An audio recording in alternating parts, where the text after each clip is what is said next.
All right, I want to start today with a philosophical question. Why do we not appreciate the current things we have? Why do we continually obsess over new things that we want? I used to drive a 2005 Honda Accord for years. I loved it. I never complained about it. It never let me down. It got me from place to place. I would never fawn over the 2020 models. I didn't care. I had a car. It worked. It drove smoothly. There was never a complaint about that car. And I wish it still worked to this day, and I'd be driving it. I was appreciative of its dependability, and I was happy that I had something that worked. I didn't want a new model. I didn't need a new model. I had something in the present that got the job done. You could argue that Mitchell Trubisky got the job done for the Bears in weeks 1 and 2. It didn't matter how ugly the games were, the Bears won. Are we already forgetting about the historic comeback that Mitch put together in week 1? Why are we already forgetting about that? That was historic. That was impressive to me. Wasn't it to you? 23-6, fourth quarter, they come all the way back and win. Week 2, they faced the Giants. Yeah, they probably should have won by more, but the point is they won. Mitch did his job. What more could you have asked from Mitchell Trubisky in weeks 1 and 2? Seriously. What else could have been done? What, you wanted 5 touchdowns, no picks? It wouldn't have mattered. The Bears won anyway. It was a team effort. Everyone rallied around Trubisky, and he went 2-0 to start the season. There's nothing more you could have asked for. There's nothing more he could have done. It was a good start. It was encouraging. I was expecting 2018 to repeat. That's a good thing, I thought. But apparently, I'm wrong, and many other Trubisky supporters are wrong, because on Sunday, the Bears opted to take him out. They took him out of the game to put in Nick Foles at the beginning of the third quarter. Now, many have argued the Bears were horrible that game. They did put together 2 good drives to start. Obviously, those were with Trubisky, yet I guess it didn't matter. He makes one mistake, throws one pick, and he's out of there. What happened to some leeway? What happened to leniency? What happened to trusting your quarterback that you drafted? You drafted Trubisky, remember? He's your starter, and he came through. Who's to say he would not have completed that comeback? So many people said only Foles could have done what he did on Sunday. Not true. You don't know that. You can't make that statement. Trubisky came back from worse odds in week 1. Who's to say he could not have done it again? You can't make that statement. It's inaccurate. And let's not forget, when Nick Foles came in, he did horrible in the third quarter. 2 drives inside the red zone. They scored nothing. Absolutely nothing. Then they came back and won the game in the fourth. And Foles, yes, he looked good. And yes, he came through. It's nice to see the Bears 3-0. I'm not going to deny it. But what I think people have to understand is this. Don't trade in short-term success for long-term consequences. Don't fall into that trap. The Bears are right now. Say what you want about how Trubisky did, but by pulling him, you've told everybody it's over. The Mitchell Trubisky era is over. We're trading his development for success right now. And if you ask me, that's not the right way to do it. That's not worth it for the long-term future of this franchise. See, everybody's short-sighted. Oh, the Bears won. I'm so happy. No. Think about what's coming now. Think about what precedent this sets. You've effectively abandoned your top pick quarterback. It's over. So now what? Nick Foles is the starter? Another stopgap quarterback is starting for the Bears now? Why are we happy about that? Why are we celebrating that? That's not a good thing. That means we're closer to a rebuild. The Bears are closer to a rebuild, not further away. The only way this decision makes any sense is if the Bears win the Super Bowl. I will shut my mouth if the Bears win the Super Bowl. I'll be happy as anyone could be. But if they don't, this move is a huge waste of time. It is. The Bears could go 12-4 under Nick Foles. They could make the playoffs. Great. The minute they're eliminated, it's over. Then the question comes up again. What are you going to do? What will you do with Trubisky and Foles? Who starts again? Who will you re-sign? The questions don't end with this move. I would argue there are more questions now. There are. Don't trade short-term success for a long-term gain. The Bears are doing it. No one's questioning it. Everyone's happy about it. Which again befuddles me a bit. Why? Why are we happy? Why are we celebrating the end of a top-picked quarterback? This moves the team closer to a rebuild. It moves the team closer to failure in the long run. It's not worth having one good season with Nick Foles and then blowing it all up. You could say it is, but it isn't. If the Bears don't win the Super Bowl, this whole thing's a big disaster. It's a waste of time.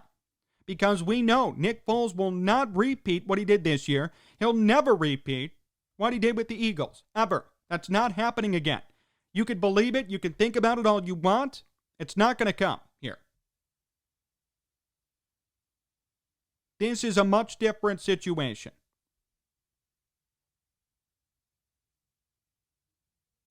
Stop believing in the Nick Foles hype.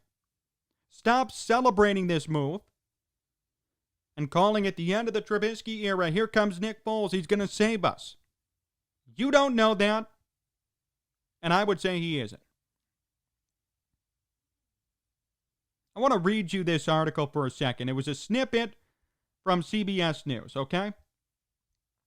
This is how the media is portraying Mitchell Trubisky and the Bears right now.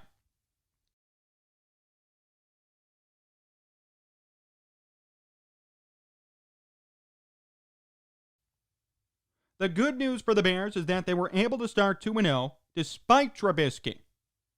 And because of that, Nagy won't have to regret the fact that he started the season with him at quarterback. What? I'm going to read it again. The good news is the Bears were able to start the season 2-0 despite Trubisky. Hold on a second. Despite Trubisky, Trubisky led them to a 23-6 comeback. They were down 23-6 and they won. Trubisky won them the game. Week 2, Giants. They won again. He was the quarterback. How are they 2-0 despite Trubisky? What, would Nick Foles have done that in week 1? I don't know. We don't know that. But one thing is clear. Week 1 was Trubisky's doing. He was the one who led the team back from the depths of a seemingly impossible deficit. So that's an inaccurate statement. You can't be saying, despite Trubisky, the Bears were 2-0. Then, because of that, Nagy won't have to regret the fact that he started the season with him at quarterback. No one regrets anything. No one should regret anything. There are no regrets. The Bears are 2-0. What can you regret? What's the issue? Why is there a problem? Who would regret anything? The Bears are 2-0. They led the division entering Sunday's game. They still lead the division. It was a 16-point deficit. The Bears were down 23-6. They came back with Trubisky. 16-point deficit in the third quarter. And that prompts a change? That prompts Foles to come in and Trubisky just to be done? He won them 2 games. And there was a lot of time left on Sunday for him to do it again. So stop with the regret. Stop with the, well, in spite of Trubisky. No, because of Trubisky, the Bears were 2-0. And I think they could have won that game even with Trubisky. Now the clock is in motion. Okay? Now because you took out Trubisky, the Bears' clock in their window is closing faster and faster. Go ahead, be happy with the team's short-term success. Be happy that they have a stopgap quarterback again. But think about the long term when you get a chance. You know, after you celebrate Foles winning this game. Think about the long term. What does this mean for the Bears' future? Nothing good. Unless Nick Foles wins the Super Bowl, this was a colossal mistake.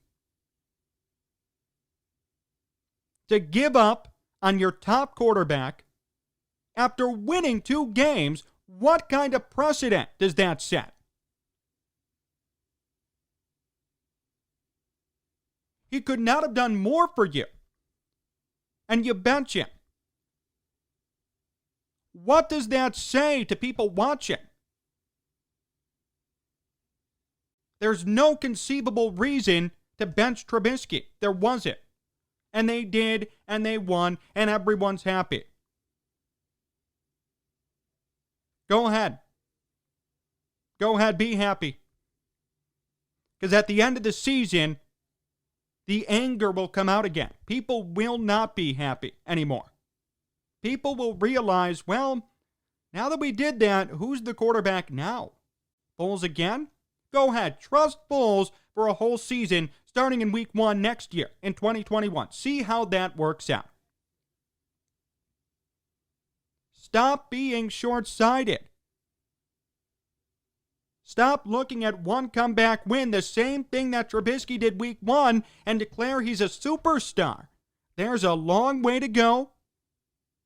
And we do know for a fact, come next year, none of this magic will happen again.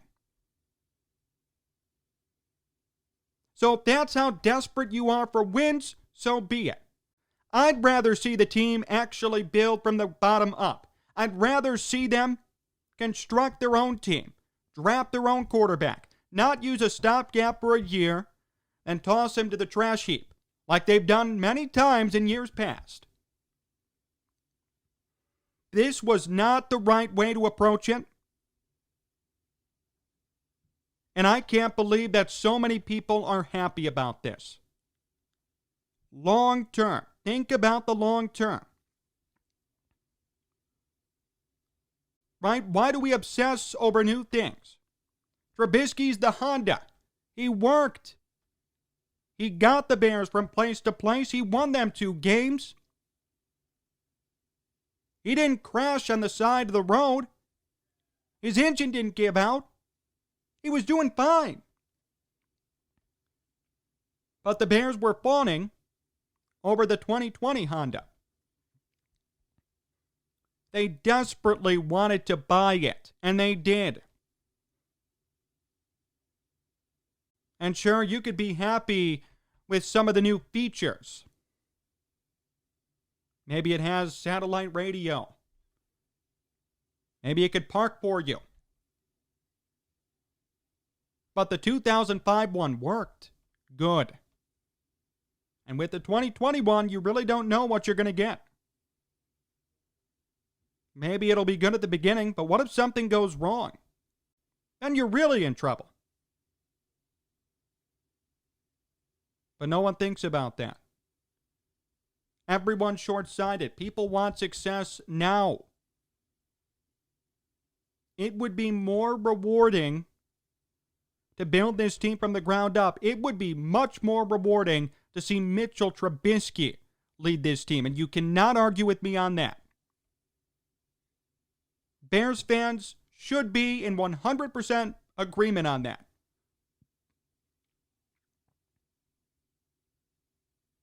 I'd rather see Trubisky recover and lead this team deep into the postseason. That's without question. I guess some people don't agree. I guess some people want instant gratification, instant success, instead of seeing it being built. I'll give the Cubs credit. Okay, they waited a long time for their guys to develop. Did everybody work out? No. Jorge Soler? No, not everyone did. But they had a core. They won a World Series. No one would have appreciated the Cubs going out, spending $400 million, winning one World Series, than having all those old contracts on the books and lose it. That's what they did after 2016. And look where they are now. That's a perfect example. Maybe Nick Foles will help the Bears this year, but it won't be long term. And at the end of the day, people will say the same thing. What are we going to do about the quarterback position? So enjoy the win. Bears fans, enjoy the early success. Be happy about what you saw. Gloat about it. But always remember in the back of your head, this doesn't solve the quarterback problem. Mitchell Trubisky was dealt a bad deal. And who knows what's going to happen come next year. Don't be short-sighted. Think about the long-term effects. The Bears have had stopgap quarterbacks forever.